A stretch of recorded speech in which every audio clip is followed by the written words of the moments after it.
Assalamualaikum warahmatullahi wabarakatuh. Kumaha damang? Gimana kabarnya? Mudah-mudahan kalian semua dalam keadaan sehat walafiat. Amin. Ketemu lagi dengan Miss Lenia pada pembelajaran bahasa Sunda. Untuk kali ini ketemunya di kelas 5. Mudah-mudahan kalian tetap semangat walaupun belajar dari rumah. Oke, selamat menyimak pembelajaran hari ini. Untuk pertemuan yang pertama, Miss akan menjelaskan tentang nyaritakeun kejadian atau menceritakan peristiwa. Nyaritakeun kejadian nu kaalaman atau katempo disebut deskripsi atau paparan. Apa itu deskripsi? Deskripsi yaitu tulisan yang menggambarkan sebuah objek.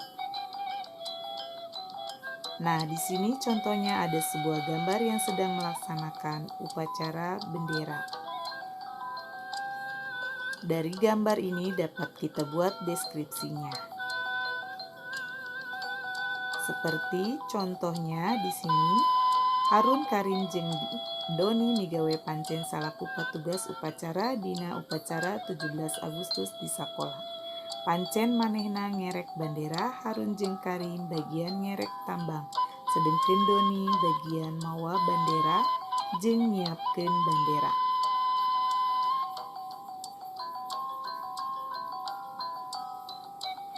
Dari gambar itu jadilah sebuah paparan yang menceritakan peristiwa mengenai upacara bendera.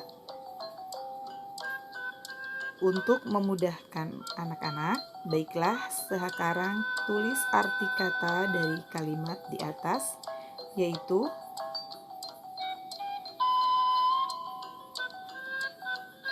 migawe, melakukan, pancen, tugas,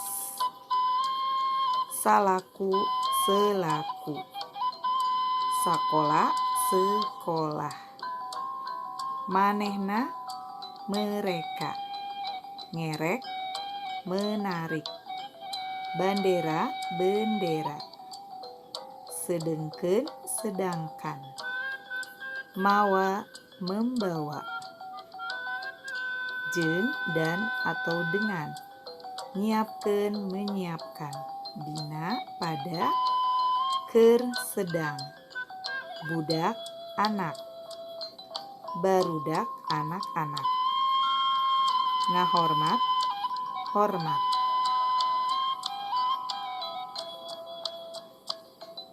Tugas kalian adalah membuat deskripsi dari gambar dua orang anak di bawah ini. Kemudian tugas kalian boleh dikumpulkan melalui link yang nanti akan Miss kirim linknya. Mungkin cukup sekian pembelajaran hari ini. Miss akhiri. Wassalamualaikum warahmatullahi wabarakatuh.